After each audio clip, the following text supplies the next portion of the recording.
ಈ ಕಾರ್ಯಕ್ರಮವನ್ನು ಮರಿದೇನೆ ಮಿಸ್ ಮಾಡದೆ ನೋಡಿ. ಮಿಸ್ ಮಾಡದೆ ನಿಮಗೆ ದೊಡ್ಡ ಲಾಸ್. ಈ ವಿಡಿಯೋ ಮಾಡೋ ಉದ್ದೇಶ ಏನಂದರೆ, ನಾವು ಕಳೆದ ಬಾರಿ ಆ ಸನ್ಮಾರ್ಗ ನ್ಯೂಸಲ್ಲಿ ಪ್ರೋಗ್ರಾಮ್ ಮಾಡಿದಾಗ ಅದರಲ್ಲಿ ನನ್ನದೊಂದು ಫೋನ್ ನಂಬರ್ ಕೊಟ್ಟಿದ್ದೆ ಮತ್ತು ನನ್ನ ಅಡ್ರೆಸ್ ಹೇಳಿದ್ದೆ. ಸುಮಾರು ಜನ ರೋಗಿಗಳು ನನಗೆ ಫೋನ್ ಮಾಡಿ ಇದ್ರ ಬಗ್ಗೆ ಮಾಹಿತಿಗಳು ತಿಳ್ಕೊಂಡು, ನಾನು ಒಂದು 10ರಿಂದ 15 ಮನೆಯಲ್ಲಿ ಒಂದು ಸಾಧಾರಣವಾಗಿ ಮಾಡುವಂಥ ಒಂದು ವಿಧಾನಗಳ ಬಗ್ಗೆ ಹೇಳಿದ್ದೆ. ಅವರಿಗೆ ಒಬ್ಬೊಬ್ರಿಗೂ ಫೋನ್ ಮಾಡಿದಾಗ ಅವ್ರು ತಿಳಿಸ್ತಾ ಇದ್ದೆ. ಅದು ಒಂದು 20ರಿಂದ 25 ನಿಮಿಷ ತಗೊಳ್ಳೋದು. ಆದರೆ ಸುಮಾರು ಬರೀ ರಾಜ್ಯದಿಂದಲ್ಲ, ಈ ದೇಶದ ಕೆಲವು ಭಾಗಗಳಿಂದ ಮತ್ತು ವಿದೇಶದಿಂದ ಕಾರುಗಳು ಬಂತು. ಆದರೆ ಕೆಲವು ಗ್ರಾಮೀಣ ಭಾಗದಲ್ಲಿ ಕೆಲವಿಗೆ ಓದೋಕ್ಕೆ ಬರೋಲ್ಲ, ಬರೆಯೋಕ್ಕೆ ಬರೋಲ್ಲ. ಆದರೆ ನನ್ನ ಫೋನ್ ನಂಬರ್ ಕೊಟ್ಟರಿಂದ ಫೋನ್ ಮಾಡಿದ್ರು, ನಾನು ಹೇಳಿದ್ರೆ ಅವ್ರು ಬರ್ಕೊಳಕ್ಕೆ ಆಗ್ತಿಲ್ಲ. ಆವಾಗ ಅವ್ರು ಹೇಳಿದ್ರು, ನೀವು ಯಾವುದೊಂದು ವಾಟ್ಸಪ್ಪಲ್ಲಿ ಅದ್ರ ಬಗ್ಗೆ ಏನಾದ್ರು ಇದ್ರೆ ನನಗೆ ಕಳಿಸಿ ಅಥವಾ ಒಂದು ಆಡಿಯೋ ಮಾಡಿ ಕಳಿಸಿ ಅಂತ. ನಾನು ಅವರೆಲ್ಲರಿಗೂ ಹೆಲ್ಪ್ ಆಗೋದಿಲ್ಲದೆ, ಈಗ ಯಾರು ವೀಕ್ಷಕರು ನೋಡಿದ್ರೆ ಅವ್ರಿಗೂ ಹೆಲ್ಪ್ ಆಗಲಿ ಅಂತ ಇವತ್ತು ನಾನು ಒಂದು ರಹಸ್ಯಕರಮಯ ವಿಷಯಗಳನ್ನು, ಥೈರಾಯ್ಡ್ನ ಮನೆಯಲ್ಲಿ ಹೇಗೆ ನೀವು ಕಂಟ್ರೋಲ್ ಮಾಡ್ಕೋಬೋದು ಆಹಾರದಲ್ಲಿ ಅನ್ನೋದು ಹೇಳ್ತಾ ಇದ್ದೀನಿ. ಮರಿದೆ ಈ ಒಂದು ಪ್ರೋಗ್ರಾಮ್ನ ನೋಡಿ. ಈ ಕಾರ್ಯಕ್ರಮದಲ್ಲಿ ನಾನು ಬರೀ ಹೈಪೋಥೈರಾಯ್ಡಿಸಮ್ ಬಗ್ಗೆ ಮಾತ್ರ ಹೇಳ್ತೀನಿ. ಅಂದರೆ ಏನು, T3 T4 ಕಡಿಮೆ ಇತ್ತು, TSH ಯಾರಿಗೆ ಜಾಸ್ತಿ ಇದೆ ಅವರು ಥೈರೋನಾಮು, ಎಲ್ಟ್ರಾಕ್ಸಿನ್ನು 12.5, 25, 50, 75 ಅಥವಾ 100 ಮೈಕ್ರೋಗ್ರಾಮ್ ಅಂತ ಯಾರು ತೊಗೊಳ್ತಿದ್ದೀರಾ ಅಂಥವ್ರಿಗೆ ಉಪಯೋಗ ಆಗಲಿ ಅಂತ ಬರೀ ಹೈಪೋಥೈರಾಯ್ಡಿಸಮ್ ಬಗ್ಗೆ ಮಾತ್ರ ಹೇಳ್ತಾ ಇದ್ದೀನಿ. ದಯವಿಟ್ಟು ಈ ಕಾರ್ಯಕ್ರಮನ ತಪ್ಪದೆ ಪೂರ್ತಿ ನೋಡಿ ಮತ್ತು ನಿಮ್ಮ ಫ್ರೆಂಡ್ಸ್, ರಿಲೇಟಿವ್ಸ್ ಅಥವಾ ನೀವು ಬೇರೆ ಗ್ರೂಪ್ಗಳಲ್ಲಿ ಎಲ್ಲರಿಗೂ ನೀವು ಹಂಚ್ಕೊಳ್ಳಿ ಅಂತ ನಾನು ಕೇಳ್ಕೊಳ್ತೀನಿ. ಈ ಬರೋ ರೋಗಿಗಳಲ್ಲಿ ಹೈಪೋಥೈರಾಯ್ಡಿಸಮ್ ಮೊದಲನೇ ಸತಿ ಅವರಿಗೆ ಕಂಡು ಬಂದಲ್ಲಿ ನಾನು ಯಾವುದೇ ಥರ ಔಷಧಿ ಶುರು ಮಾಡೋದಿಲ್ಲ. ಆಹಾರದಲ್ಲೇ ಹೇಗೆ ಅದನ್ನು ಕಂಟ್ರೋಲ್ ಮಾಡ್ಕೋಬೋದು ಅಂತ ಹೇಳಿಕೊಟ್ಟು ಔಷಧಿನೇ ಜೀವನ ಪರ್ಯಂತ ತಗೊಳ್ದೇರಾಗೆ ಮಾಡುವಂಥ ಎಲ್ಲ ಪ್ರಯತ್ನ ಮಾಡಿ ಅವರಿಗೆ ನಾನು ಅನುಕೂಲ ಮಾಡಿಕೊಟ್ಟಿದ್ದೀನಿ.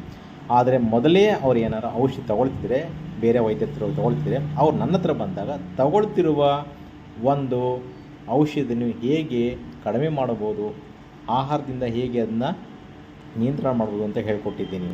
ಈ ಕಾರ್ಯಕ್ರಮ ನೋಡ್ತಾ ಇದ್ದೀರಾ, ಈ ವಿಡಿಯೋನ ಪಾಸ್ ಮಾಡಿ ಒಂದು ಪೆನ್ನು ಪೇಜ್ ತೊಗೊಂಬಂದು ರೆಡಿಯಾಗಿ ಇಟ್ಕೊಳ್ಳಿ, ಅಥವಾ ಈ ವಿಡಿಯೋನ ಪೂರ್ತಿ ನೋಡಿ ಎಗೇನ್ ರಿವೈಂಡ್ ಮಾಡಿ ಒಂದು ಪೆನ್ನು ಪೇಜ್ ತೊಗೊಂಬಂದು ಇಟ್ಕೊಂಡು ಆಮೇಲೆ ಬರ್ಕೊಳ್ಳೋಕೆ ಶುರು ಮಾಡಿ. ಇದು ನನ್ನ ಒಂದು ಸಲಹೆ.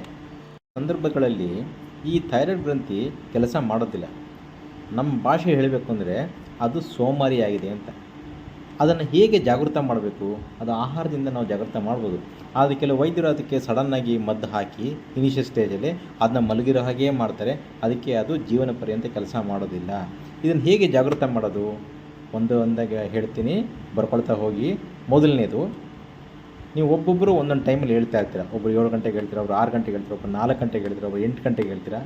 ದಯವಿಟ್ಟು ಸಾಧ್ಯವಾದಷ್ಟು, ಈಗ ನೀವು 7 ಗಂಟೆಗೆ ಹೇಳ್ತಿದ್ರೆ ಒಂದು ವಾರ 6:45, 6:30, 6:15 ಅಂತ ಒಂದೊಂದು ವಾರ ಟೈಮ್ ಕೊಟ್ಟು ದಯವಿಟ್ಟು 6 ಗಂಟೆಗೆ ಹೇಳುವಂಥ ಒಂದು ಪ್ರಯತ್ನ ಮಾಡಿ. ಸಾಧ್ಯವಾದರೆ ಮಾಡಿ, ಇಲ್ಲಾಂದರೆ ಪರವಾಗಿಲ್ಲ. ನೀವು ಮಾಡಿದಷ್ಟು ಉತ್ತಮ. ಇದು ಮೊದಲನೇ ಸಲಹೆ. ಇನ್ನು ಎರಡನೇ ಸಲಹೆ, ನಾನು ಹೇಳುವ ನೆಕ್ಸ್ಟ್ ಫಾರ್ಮುಲಾ ಜ್ಞಾಪಕ ಇಟ್ಕೊಳ್ಳಿ. ನೀವು ಸೋಮವಾರದಿಂದ ಶುರು ಮಾಡ್ತಾಯಿದ್ದೀರ ಅಂತ ಇಟ್ಕೊಳ್ಳೋಣ. ಅಂದರೆ ಭಾನುವಾರ ರಾತ್ರಿಗೆ, ಜ್ಞಾಪಕ ಇಟ್ಕೊಳ್ಳಿ, ಭಾನುವಾರ ರಾತ್ರಿಗೆ 2 ಚಮಚ ಕೊತ್ತಂಬರಿ ಬೀಜ ಪೌಡ್ರು, ಕಲ್ಲಲ್ಲಿ ಕುಟ್ಟು ಪೌಡ್ರ್ ಮಾಡ್ಕೊಳ್ಳಿ, ಮಿಕ್ಸಿಗೆ ಹಾಕಬೇಡಿ. 1 ಚಮಚ ಮೆಂತ್ಯ ಪೌಡ್ರು, 2 ಸಪ್ರೇಟಾಗಿ ಮಾಡ್ಕೊಳ್ಳಿ. ಬೇಕಾದ್ರೆ ಒಂದು 500 ಗ್ರಾಮ್ ಸಪ್ರೇಟ್ ಮಾಡಿ ಒಂದು ಬಾಟ್ಲಲ್ಲಿ ಹಾಕಿ ಇಟ್ಕೊಂಡ್ಬಿಡಿ. ನೀವು 2 ಚಮಚ ಕೊತ್ತಂಬರಿ ಬೀಜದ ಪೌಡ್ರು, ಧನಿಯಾ ಪೌಡ್ರು, 1 ಚಮಚ ಮೆಂತ್ಯದ ಪೌಡ್ರನ್ನ 1 ಗ್ಲಾಸ್ ನೀರಿನಲ್ಲಿ ನೆನೆ ಹಾಕಿ ರಾತ್ರಿ ಒಂದು ತಟ್ಟೆ ಮುಚ್ಚಿಟ್ಬಿಡಿ. ಸೋಮವಾರ ಬೆಳಗ್ಗೆ ಹೇಗಿದ್ರು 6 ಗಂಟೆಗೆ ನೀವು ಎದ್ದಿರ್ತೀರ, ಕರೆಕ್ಟಾ? ಸೊ 6 ಗಂಟೆಗೆ ಎದ್ದಾಗ ಪ್ರತಿದಿನ ಹಲ್ಲು ಉಜ್ಜಿಕೊಂಡು ಬಂದು ಬ್ರಷ್ ಮಾಡಿದ್ಮೇಲೆ ನೀವು ಪ್ರತಿದಿನ 1 ಗ್ಲಾಸ್ ಬಿಸಿ ನೀರು ಕುಡಿಯೋದು ಒಳ್ಳೆಯದು. ಅದಾಗಿ ಅರ್ಧ ಗಂಟೆ ಆದಮೇಲೆ ಈ ಕೊತ್ತಂಬರಿ ಬೀಜದ ಪೌಡ್ರು ಮತ್ತು ಮೆಂತ್ಯದ ಪೌಡ್ರು, ಅದು 2 ಚಮಚ, ಇದು 1 ಚಮಚ, 1 ಗ್ಲಾಸ್ ನೀರಿನಲ್ಲಿ ಚೆನ್ನಾಗಿ ಕುದಿಸ್ಕೊಳ್ಳಿ. 6:30ಗೆ ಕುದೀತಾ ಇದ್ದಂಗೆ, ಎಷ್ಟು ಕುದಿಸ್ಬೇಕು, 1 ಗ್ಲಾಸ್ ನೀರು ಅರ್ಧ ಗ್ಲಾಸ್ ಆಗುತ್ತಂತ ಕುದಿಸ್ಕೊಳ್ಳಿ. ಕುದ್ದ ಮೇಲೆ ಅದಕ್ಕೆ ನೀವು 1 ಚಿಟಿಕೆ ಉಪ್ಪು, 1 ಚಿಟಿಕೆ ಅರಿಶಿಣ, 1 ಚಿಟಿಕೆ ಕರಿಮೆಣಸು, ಪೆಪ್ಪರ್, ಕಾಳುಮೆಣಸು, ಕರಿಮೆಣಸು ಅದನ್ನ ಹಾಕಿ ಚೆನ್ನಾಗಿ ಮಿಶ್ರಣ ಮಾಡಿ ಮತ್ತು ಒಂದು ಬಿಳಿ ವಸ್ತ್ರದಲ್ಲಿ, ವೈಟ್ ಕ್ಲಾತಲ್ಲಿ ಅದನ್ನ ಫಿಲ್ಟ್ರ್ ಮಾಡ್ಕೊಳ್ಳಿ. ಅರ್ಥ ಆಯ್ತಾ? ಇನ್ನು 6:30ಗೆ ಸೋಮವಾರ ಬೆಳಗ್ಗೆ ನಿಧಾನವಾಗಿ ಗಂಟ್ಲಿಗೆ ತಾಗಿ ಹೊಟ್ಟೆಗೆ ಹೋಗಬೇಕು, ಹಾಗೆ ಅದನ್ನ ಕುಡಿಬೇಕು, ಸ್ಲೋವಾಗಿ ಕುಡಿಬೇಕು. ನಿಮಗೆ ಇಲ್ಲಿಂದ ಹೋಗ್ಬೇಕಾದ್ರೆ ಗೊತ್ತಾಗಬೇಕು, ಫೀಲ್ ಆಗಬೇಕು. ಅದನ್ನು ನೀವು ಸೋಮವಾರ ಮಾಡಬೇಕು. ಈಗ 3ನೇ ಫಾರ್ಮುಲಾ, ಮಂಗಳವಾರ ಬೆಳಗ್ಗೆ 6 ಗಂಟೆಗೆ ಎದ್ದಿರ್ತೀರ, ಹಲ್ಲುಜ್ಕೊಂಬಂದು ಬಿಸಿನೀರು ಕುಡ್ದಿರ್ತೀರ. 6:30 ಇದು ಫ್ರೆಶ್ ಆಗಿ ಮಾಡ್ಕೋಬೇಕು. ಒಂದು 10ರಿಂದ 15 ಗ್ರಾಮ್ ಒಂದು ಚಿಕ್ಕ ಪೀಸ್ ಹಸಿ ಶುಂಠಿ ಇದನ್ನು ಒಂದು ಲೋಟಕ್ಕೆ ಹಾಕಿ ಚೆನ್ನಾಗಿ ಜಜ್ಜಿಕೊಂಡು 1 ಚಮಚ ಜೇನುತುಪ್ಪ ಹಾಕಿ ಅದಕ್ಕೆ 1 ಗ್ಲಾಸ್ ನೀರು ಹಾಕಿ ಅದಕ್ಕೂ 1 ಚಿಟಿಕೆ ಉಪ್ಪು, 1 ಚಿಟಿಕೆ ಅರಿಶಿನ, 1 ಚಿಟಿಕೆ ಕರಿಮೆಣಸು ಹಾಕಿ ಚೆನ್ನಾಗಿ ಕಲಸಿ. ಆದರೆ ಜ್ಞಾಪಕ ಇಟ್ಕೊಳ್ಳಿ, ಇದನ್ನು ಕುದಿಸಬಾರದು. ಇದನ್ನು ಡೈರೆಕ್ಟಾಗಿ ಫಿಲ್ಟ್ರ್ ಮಾಡಿಕೊಂಡು ಮಂಗಳವಾರ ಬೆಳಗ್ಗೆ 6:30 ನಿಧಾನಕ್ಕೆ ಗಂಟ್ಲಿಗೆ ತಾಗಿ ಹೊಟ್ಟೆಗೆ ಹೋಗಿ ಕುಡಿಬೇಕು, ಸ್ಲೋವಾಗಿ ಕುಡಿಬೇಕು. ಸೊ ಸೋಮವಾರ ಧನಿಯಾ, ಮಂಗಳವಾರ ಶುಂಠಿ 6:30 ಜ್ಞಾಪಕ ಇಟ್ಕೊಳ್ಳಿ. ಈಗ ಮುಂದೆ ಏನು ಪ್ರಕ್ರಿಯೆ, ಬುಧವಾರ ರಿಪೀಟ್ ಮಾಡಿ, ಸೋಮವಾರದ ಬುಧವಾರ ಮಾಡಿ, ಮಂಗಳವಾರದ ಗುರುವಾರ ಮಾಡಿ. ಅಂದರೆ ಅರ್ಥ ಏನು, ಇದೊಂದು ದಿನ ಅದೊಂದು ದಿನ, ಇದೊಂದು ದಿನ ಅದೊಂದು ದಿನ, ಬೆಳಗ್ಗೆ 6:30 ಮಾಡೋದು ನೀವು ರೂಢಿ ಮಾಡ್ಕೊಳ್ಬೇಕು. ಒಂದು ಕ್ಯಾಲೆಂಡ್ರಲ್ಲಿ ಬರೆದಿಡಿ. ಇಲ್ಲ ಡಾಕ್ಟ್ರೇ ನಾನು ಹೇಳದೆ 7 ಗಂಟೆಗೆ 8 ಗಂಟೆಗೆ ಅಂದರೆ ನೀವು ಬಿಸಿ ನೀರು ಕುಡಿದು ಅರ್ಧ ಗಂಟೆಗೆ ಈ ಒಂದು ಕಷಾಯಗಳನ್ನ ಆಲ್ಟರ್ನೇಟಿವ್ ಡೇಸ್ ಇದೊಂದು ದಿನ ಅದೊಂದು ದಿನ ಕುಡಿಯೋದು ಒಂದು ಅಭ್ಯಾಸ ಮಾಡ್ಕೊಳ್ಳಿ. ಆದರೆ ಯಾರು 6 ಗಂಟೆಗೆ ಎದ್ದು ಮಾಡ್ತಾರೆ, ನಾನು ನೋಡಿರೋ ಒಂದು ನನ್ನ ಪ್ರಾಕ್ಟೀಸಲ್ಲಿ ಅವರಿಗೆ ತುಂಬ ಲಾಭ ಆಗಿದೆ. ಅದೊಂದು ಗಮನದಲ್ಲಿ ಇಟ್ಕೊಳ್ಳಿ. ನಿಮ್ಮ ಆರೋಗ್ಯ ನಿಮ್ಮ ಕೈಲಿರೋದು, ನಾನು ಹೇಳೋದು ನನ್ನ ಕರ್ತವ್ಯ. ಅರ್ಥ ಆಯ್ತಾ?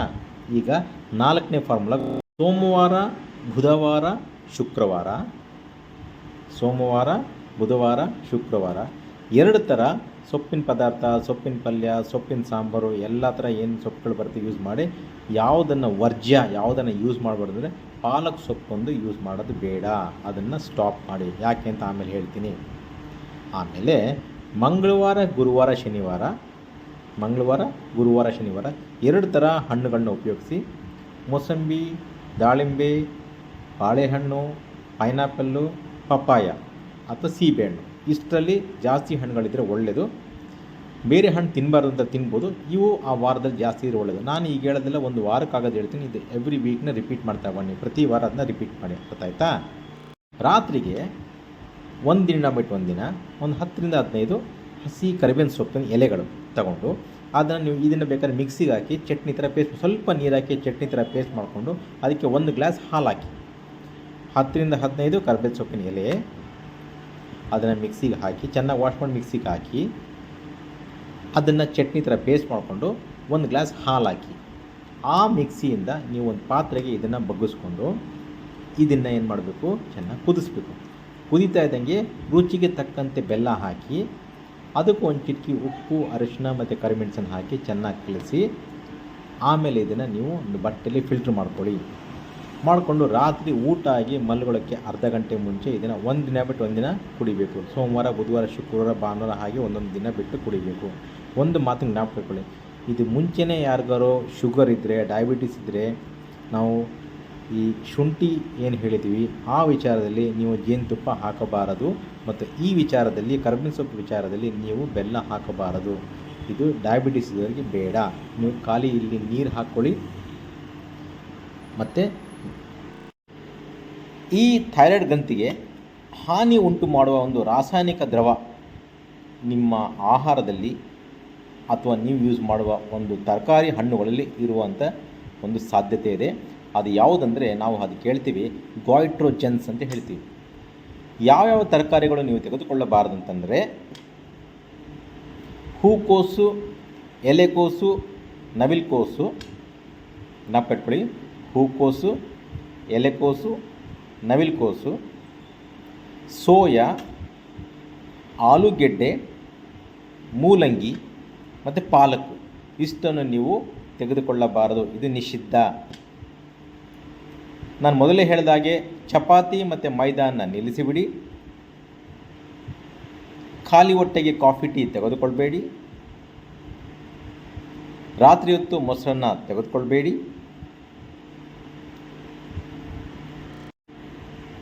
ಇನ್ನೊಂದು ವಿಚಾರ, ಸುಮಾರು ಜನ ನಾನ್ ವೆಜಿಟೇರಿಯನ್ಸ್ ಇದ್ದೀರಾ, ಅವರಿಗೆ ಒಂದು ಸಂಶಯ ಬರ್ತದೆ, ನಾವು ನಾನ್ ವೆಜಿಟೇರಿಯನ್ ತಿನ್ಬೋದಾ, ತಿಂದರೆ ಯಾವ್ದು ತಿನ್ನಬೇಕು ಅಂತ. ನೋಡಿ, ನಾನ್ ವೆಜಿಟೇರಿಯನ್ಸ್ಗಳಿಗೆ ಸಾಧ್ಯವಾದಷ್ಟು ಫ್ರೈಗಳನ್ನ ಕಡಿಮೆ ಮಾಡಿ. ಮೊದಲನೇ ಆದ್ಯತೆ ಮೀನಿಗೆ ಕೊಡಿ, ಅದರಲ್ಲೂ ಫ್ರೈ ಬೇಡ. ಎರಡನೇ ಆದ್ಯತೆ ಮೊಟ್ಟೆ, ಯಾರಿಗೆ ಕೊಲೆಸ್ಟ್ರಾಲ್ ಇದೆ, ಯಾರು ತುಂಬ ದಪ್ಪ ಇದ್ದೀರಾ, ಸ್ಥೂಲಕಾಯ ಇದೆ, ಅವರಿಗೆ ಈ ಹಳದಿ ಭಾಗ ಬೇಡ, ಬರೀ ಬಿಳಿ ಭಾಗ ಸಾಕು, ಇಲ್ಲಾಂದರೆ ತೆಗೆದುಕೊಳ್ಬೋದು. 3ನೇದು ಚಿಕನ್ನು, ಅದರಲ್ಲೂ ಫ್ರೈ ಬೇಡ. 4ನೇದು ಮಟನ್ನು, ಯಾವಾಗಲೂ ಅಕೇಶನಲ್ಲಿ ತಗೊಳ್ಳಿ, ರೆಗ್ಯುಲರಾಗಿ ಬೇಡ. ಅದೊಂದು ಮನಸ್ಸಲ್ಲಿ ಜ್ಞಾಪಕ ಇಟ್ಕೊಳ್ಳಿ. ಇನ್ನು ಅನ್ನದ ವಿಚಾರಕ್ಕೆ ಬಂದರೆ 30 ವರ್ಷ ಆದಮೇಲೆ ಜ್ಞಾಪಕ ಇಟ್ಕೊಳ್ಳಿ, ನಿಮ್ಮ ದೇಹ ಅನ್ನವನ್ನು ಸಹಿಸೋದಿಲ್ಲ. ನಿಮಗೆ ಶಾರೀರಿಕವಾಗಿ ಅನ್ನ ಬೇಕಾಗಿರಲ್ಲ, ಆದರೆ ಮಾನಸಿಕವಾಗಿ ಬೇಕಾಗಿರುತ್ತೆ. ಯಾಕಂದರೆ ನೀವತ್ತು ತುಂಬ ರೂಢಿ ಮಾಡ್ಕೊಂಡಿರ್ತೀರ, ಅದು ಸಡನ್ನಾಗಿ ಪೂರ್ತಿ ಬಿಡೋದಕ್ಕೂ ಆಗೋದಿಲ್ಲ.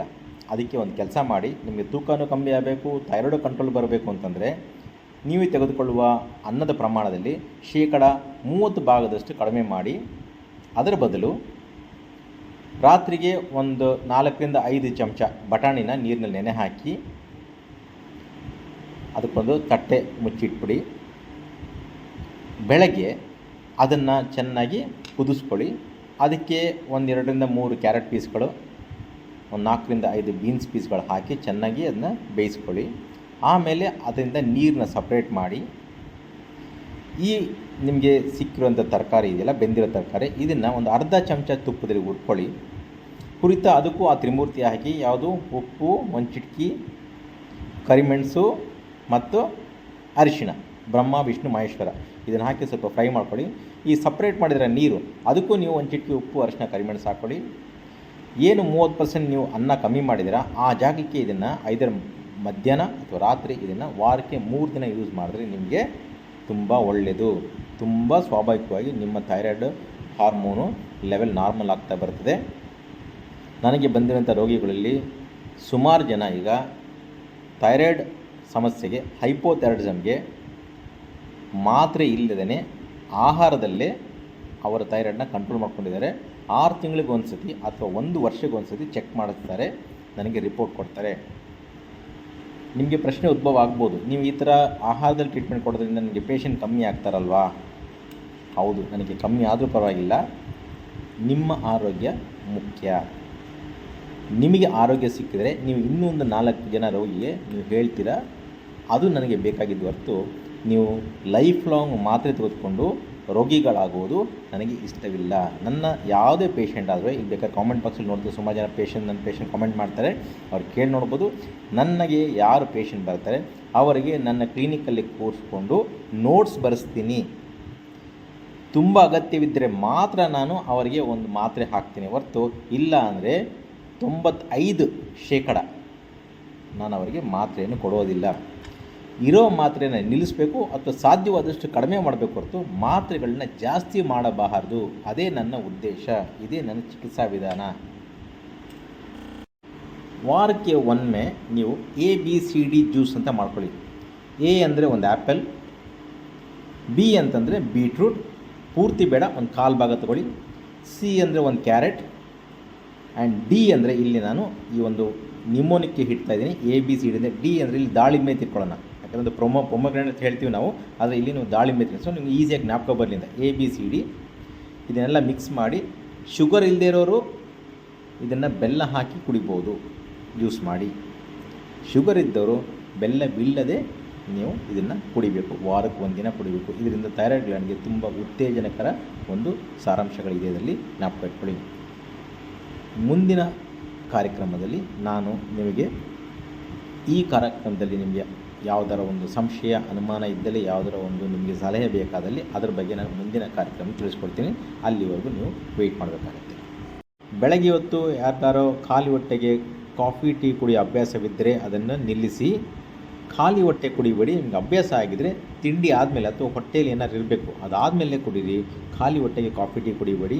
ಮತ್ತು ರಾತ್ರಿ ಹೊತ್ತು ಮೊಸರನ್ನವನ್ನು ತಿನ್ನಬೇಡಿ. ಚಪಾತಿ ಮತ್ತು ಮೈದಾ ಎರಡನ್ನೂ ಥೈರಾಯ್ಡ್ ಕಂಟ್ರೋಲ್ ಬರೋವರೆಗೂ ಉಪಯೋಗಿಸಬೇಡಿ, ಸ್ಟಾಪ್ ಮಾಡಿ. ಯಾವುದೇ ಗೋಧಿ ಐಟಮ್ಮು, ಯಾವುದೇ ಮೈದಾ ಐಟಮ್ಮು, ಯಾವುದೇ ಬೇಕ್ರಿ ಐಟಮ್, ಇದನ್ನು ನೀವು ಸ್ಟಾಪ್ ಮಾಡಿ. ಯಾವುದೇ ಥರ ಸಾಫ್ಟ್ ಡ್ರಿಂಕ್ಸ್ ಬೇಡ, ಯಾವುದೇ ಥರ ಪ್ರಿಸರ್ವೇಟಿವ್ ಹಾಕಿರೋ ಫ್ರೂಟ್ ಡ್ರಿಂಕ್ಸ್ ಬೇಡ. ಫ್ರೆಶ್ ಜ್ಯೂಸೇ ಒಳ್ಳೆಯದು. ಒಂದು ಸತಿ ಯೂಸ್ ಮಾಡಿರೋ ಆಯಿಲ್ನ ಇನ್ನೊಂದು ಸತಿ ಯೂಸ್ ಮಾಡಬಾರ್ದು. ಆ ಥರ ಯೂಸ್ ಮಾಡಿದ್ರೆ ಅದಕ್ಕೆ ರ್ಯಾನ್ಸಿಡಿಟಿ ಅಂತ ಒಂದು ಅಂಶ ಬರುತ್ತದೆ, ಅದು ಕೆಟ್ಟು ಹೋಗುತ್ತೆ, ಅದು ದೇಹಕ್ಕೆ ಹಾನಿಕರ. ಅದನ್ನು ಜ್ಞಾಪಕ ಇಟ್ಕೊಳ್ಳಿ. ಸಾಧ್ಯವಾದಷ್ಟು ಬೇಸಿಗೆ ಕಾಲ ಬಿಟ್ಟು ಬೇರೆ ಯಾವುದೇ ಕಾಲದಲ್ಲಿ ಮಧ್ಯಾಹ್ನ ನಿದ್ದೆ ಮಾಡೋಕ್ಕೆ ಹೋಗಬೇಡಿ. ಅಭ್ಯಾಸ ಆಗಿದ್ದರೆ ಒಂದು ಅರ್ಧ ಗಂಟೆ ಮಾಡ್ಬೋದು, ಅಭ್ಯಾಸ ಇಲ್ಲಾಂದರೆ ಅಭ್ಯಾಸ ಮಾಡ್ಕೊಳಕ್ಕೆ ಹೋಗಬೇಡಿ.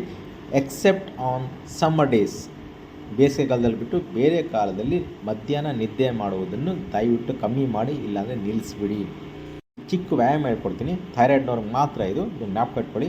ಯಾರಿಗೆ ಹೈಪೋಥೈರಾಯ್ಡಿಸಮ್ ಇದೆ, ನೀವು ಥೈರೋನಮ್ ತೊಗೊಳ್ತಾ ಇದ್ದೀರಾ ಅಥವಾ ಎಲ್ಟ್ರಾಕ್ಸಿನ್ ತೊಗೊಳ್ತಾ ಇದ್ದೀರಾ, 12.5 ತೊಗೊಳ್ತಾ ಇದ್ದೀರಾ ಅಥವಾ 50 mg 100 150 mg, ನೋ ಪ್ರಾಬ್ಲಮ್. ಸದ್ಯಕ್ಕೆ ಸ್ಟಾಪ್ ಮಾಡೋಕ್ಕೆ ಹೋಗ್ಬೇಡಿ. ಈ ಫುಡ್ಡೆಲ್ಲ ಫಾಲೋ ಮಾಡಿ, 3 months ಟೆಸ್ಟ್ ಮಾಡಿ. ನಾನೊಂದು ಈಗ ಒಂದು ವ್ಯಾಯಾಮ ಹೇಳ್ಕೊಡ್ತೀನಿ, ಇದನ್ನು ನೀವು 6:30ಗೆ ಕಷಾಯ ಕುಡಿದ ಮೇಲೆ ಇದನ್ನು ಫಾಲೋ ಮಾಡಿ. 3 ನಿಮಿಷ ಮಾಡಬೇಕು. ಬೇಕಾದ್ರೆ ನೀವು ಅಲಾರಾಮ್ ಇಟ್ಕೊಂಡು ಮಾಡಿ. ಏನು ಮಾಡಿ ಅಂತಂದರೆ, ಈ 2 ಹೆಬ್ಬೆರಳನ್ನ ಕಿವಿ ಮೇಲೆ ಇಟ್ಕೊಂಡು ಈ ಮಧ್ಯದ ಬೆರಳನ್ನ ನೆತ್ತಿ ಮೇಲೆ ತರಬೇಕು. ತಂದುಬಿಟ್ಟು ಕಣ್ಣು ಮುಚ್ಕೊಂಡು ನಿಮ್ಮ ಧ್ಯಾನನ ಈ ಹಣೆ ಮಧ್ಯದಲ್ಲಿ ಮಾಡಿಕೊಂಡು ಕಣ್ಣು ಮುಚ್ಕೊಂಡು ಇಲ್ಲಿ ಕುಟ್ಕೋಬೇಕು, ಟಕ ಟಕ ಟಕ ಅಂತ, ಆಯಿತಾ? 3 ನಿಮಿಷ ಮಾಡಬೇಕು. 3 ನಿಮಿಷ ಹತ್ತಿರ ಸ್ಟಾಪ್ ಮಾಡಿ. ಇದರಿಂದ ಏನಾಗುತ್ತೆ, ಬೆಳಗ್ಗೆ ನಿಮಗೆ ಹೈಪೋಥಾಲಮಸ್ ಅಂತ ಏನು ಹೇಳ್ತೀವಿ ಅದು ನಿಮಗೆ ಸ್ಟಿಮ್ಯುಲೇಟ್ ಆಗುತ್ತೆ. ಹೈಪೋಥಾಲಮಸ್ ಸ್ಟಿಮ್ಯುಲೇಟ್ ಆದರೆ ಅದರಿಂದ ಪಿಟ್ಯೂಟರಿ ಗ್ಲ್ಯಾಂಡ್ ಸ್ಟಿಮ್ಯುಲೇಟ್ ಆಗಿ ಅದರಿಂದ ನಿಮಗೆ ಹಾರ್ಮೋನ್ ರಿಲೀಸ್ ಆಗಿ ನಿಮಗೆ ಥೈರಾಯ್ಡ್ ಗ್ಲ್ಯಾಂಡ್ ಸ್ಟಿಮ್ಯುಲೇಟ್ ಆಗುತ್ತೆ. ಇದು ತುಂಬ ಜನಕ್ಕೆ ಬಹಳ ಉಪಯೋಗ ಆಗಿದೆ. ಅವರಿಗೆ ಥೈರಾಯ್ಡ್ ಕಂಟ್ರೋಲ್ ಬಂದಿದೆ. ಸೊ ಒಂದು ಆಹಾರದಲ್ಲಿ ಹೇಳಿದ್ದೀನಿ, ಒಂದು ವ್ಯಾಯಾಮದಲ್ಲಿ ಹೇಳಿದ್ದೀನಿ. ಇದನ್ನು ನೀವು 3 ತಿಂಗಳು ಮಾಡಿ. 3 ತಿಂಗಳು ಮಾಡಿದ್ಮೇಲೆ ಒಂದು 100 ಜನ ನಾನು ಹೇಳಿದ ಫಾರ್ಮುಲಾ ಫಾಲೋ ಮಾಡಿದ್ರೆ ಒಂದು 90 ಜನಕ್ಕೆ ಇದರಿಂದ ಉಪಯೋಗ ಆಗಿದೆ.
ಅವರ ತಗೊಳ್ತಿದ್ದ ಔಷಧಿನ ಬಿಟ್ಟಿದ್ದಾರೆ, ಫುಡ್ಡಲ್ಲೇ ಕಂಟ್ರೋಲ್ ಮಾಡ್ಕೊಂಡು ಹೋಗ್ತಾ ಇದ್ದಾರೆ. ಅದಕ್ಕೆ ಕಾರಣ ಅವರ ಒಂದು ಸ್ಟ್ರಾಂಗ್ ವಿಲ್ ಪವರ್.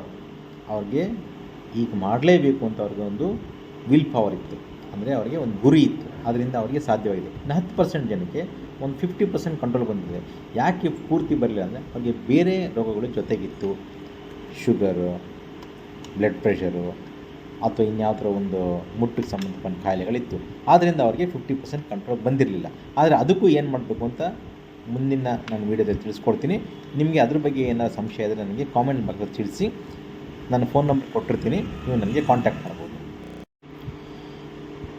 ಈ ವಿಡಿಯೋ ನಿಮ್ಗೆ ಇಷ್ಟ ಆದರೆ ಮೊದಲು ಸಬ್ಸ್ಕ್ರೈಬ್ ಮಾಡಿ, ಅದರಿಂದ ನನಗೆ ಉಪಯೋಗ ಆಗುತ್ತೆ.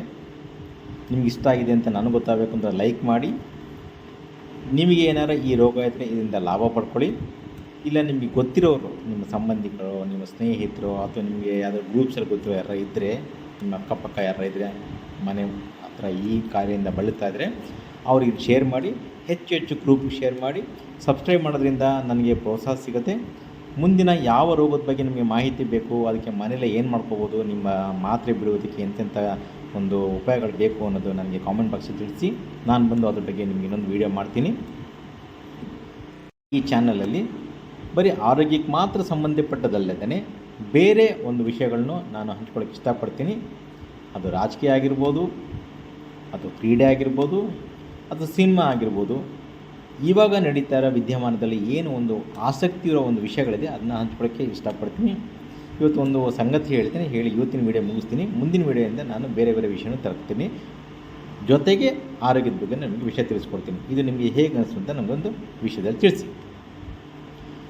ಜೀವನದಲ್ಲಿ ಬದುಕಿದ್ದು ಸತ್ತ ಹಾಗೆ ಅನುಭವ ಕೊಡುವಂಥ 2 ವಿಷಯ ಅಂದರೆ, 1 ಅನುಮಾನ, 2 ಅವಮಾನ.